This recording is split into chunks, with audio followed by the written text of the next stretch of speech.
All right, everybody, welcome back to ABERRANT 40K. So it's almost 3 in the morning here in the US where I am, but I'm seeing these new tooth and claw rules are out, or these stats for the gene stealer cult aberrants and the hypermorph and the abominant. And I want to also look at the rules and see if there's any changes to things like cult ambush, which we might see in our codex. Any new changes that we can see here will tell us that there are going to be changes in the codex. So let's take a look at the aberrants. So it says the unit contains 5 aberrants. That's a change right there. Used to be 4 to a unit. Now your minimum unit is 5, and that's going to be an issue to some people who maybe weren't going to pick this box up, but they were for some reason running 4 aberrants.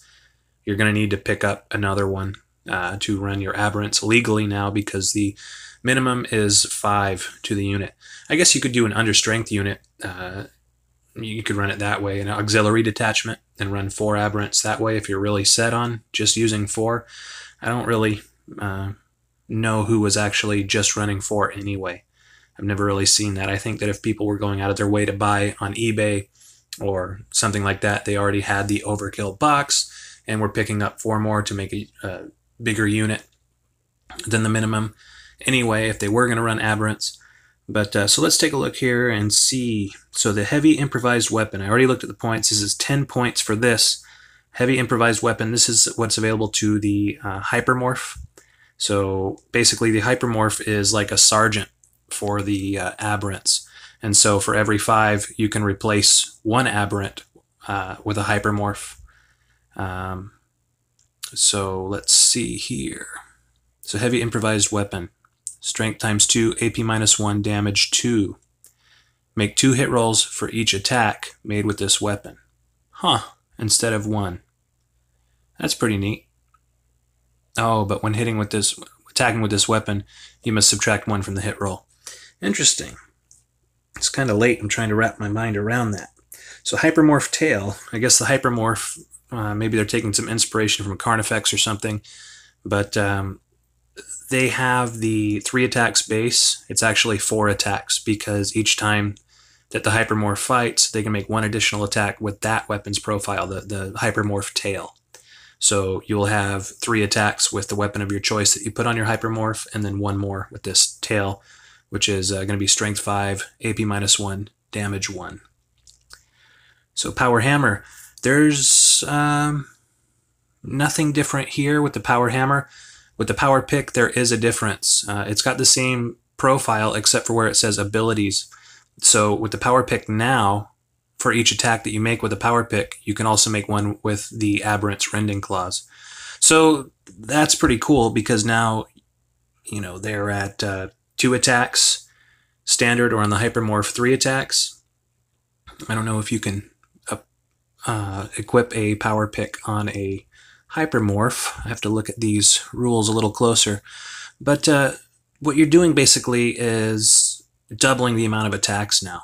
So at the very least, you have 4 attacks for each aberrant if you have the power pick, which isn't bad, because, you know, the rending claws are AP minus 1 and rending AP minus 4 on a roll of a 6 to wound.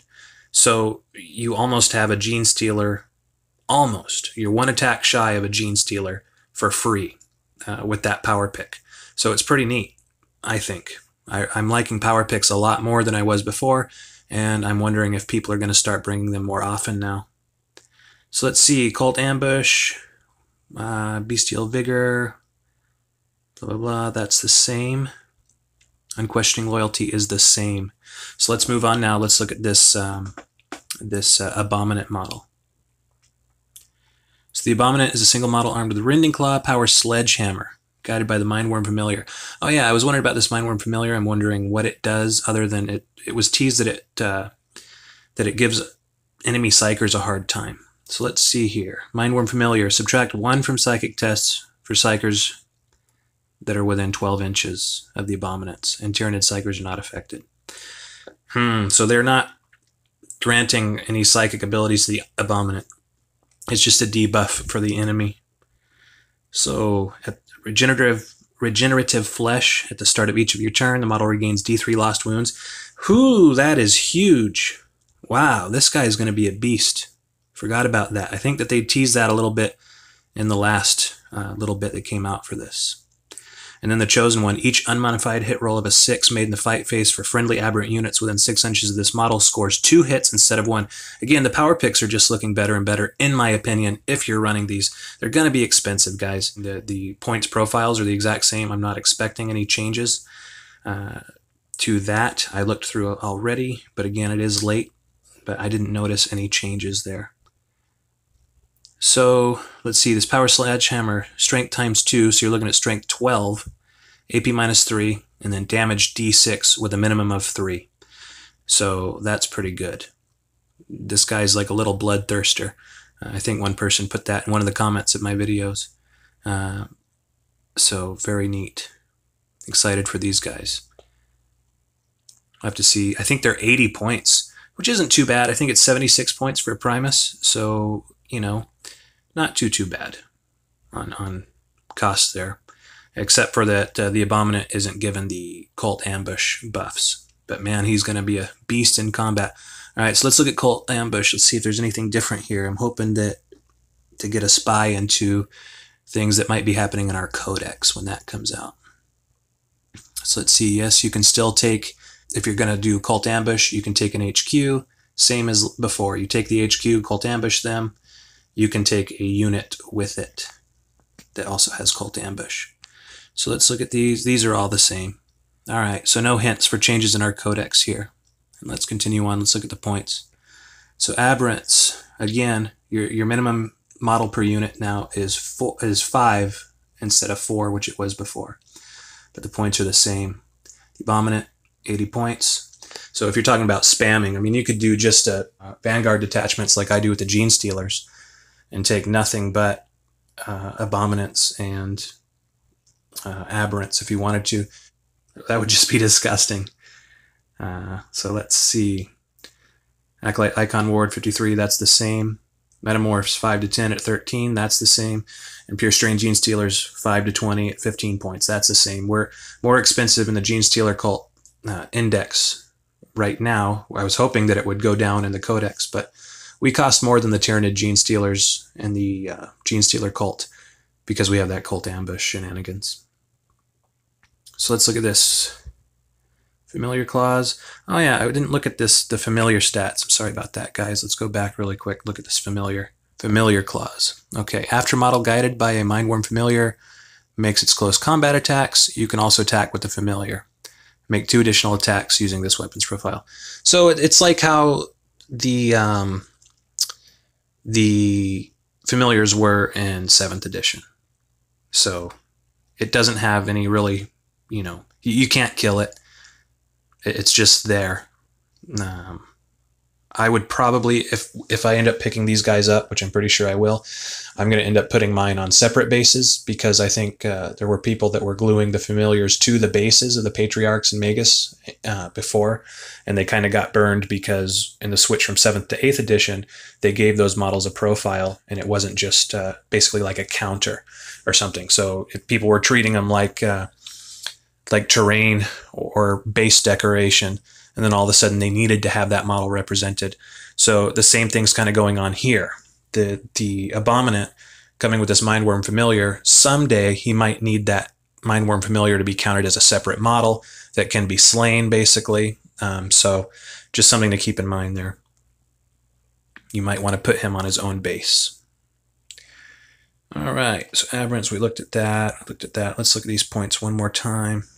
Anything that's gone up. So the only real change I'm seeing is that power pick. The basically 2 double attacks that are happening there. 2 with the profile of the power pick, 2 with the profile of Rending Claws, which I like. And then you add that to the Abominant ability, and it's just like, man, these guys are putting out a lot of hits. These might be dangerous. I'll have to look at this when I'm in a more not 3:05 a.m. state of mind and see if there's any kind of spamming, competitive kind of thing there. All right, so they're not cheap. You know, it's the same problem with Aberrants before, and they're taking up an Elites slot, which for me, I've always wanted to take Gene Stealers, as many as possible. But with the big FAQ happening now, you know, and that rule of 3, you start to get limited on what you can do. So if you're taking straight Vanguard detachments, it might be worth it to you to start adding some of these in there. Instead of doing a battalion detachment and putting tax points on your neophytes and things like that, it would be possible for you to go to straight Vanguard detachments and take Gene Stealers with the Primuses, Cult Ambushing, and some of these too. But again, that's going to start to come to an issue of these guys starting, definitely starting on the board, having to move up. But they do have Bestial Vigor, I guess, which would help them shrug some of that off. So again, I'm going to have to look at this when it's not so late and see what I'm thinking about all this. But I hope this guide kind of helps you out, and you're seeing these points at the same time that I am. Basically, they just came out. Been waiting for this. So not a lot of changes, but the new models look pretty good. Let's look at this hypermorph one more time. Is there any additional cost for him? Where is it? So for every 5 models, 1 aberrant hypermorph can take the place of an aberrant. So it doesn't say anything there. Let's look at points cost. No. So they're just counting him as an aberrant. So he gets that extra attack. There's no reason why you wouldn't do that, I don't think. You're definitely, for every 5 that you take, you're going to take that free upgrade to the hypermorph. So pretty cool. All right, guys. So this is Bearded 40K. Wishing you the best, and I'll talk to you again soon. Take care. Bye-bye.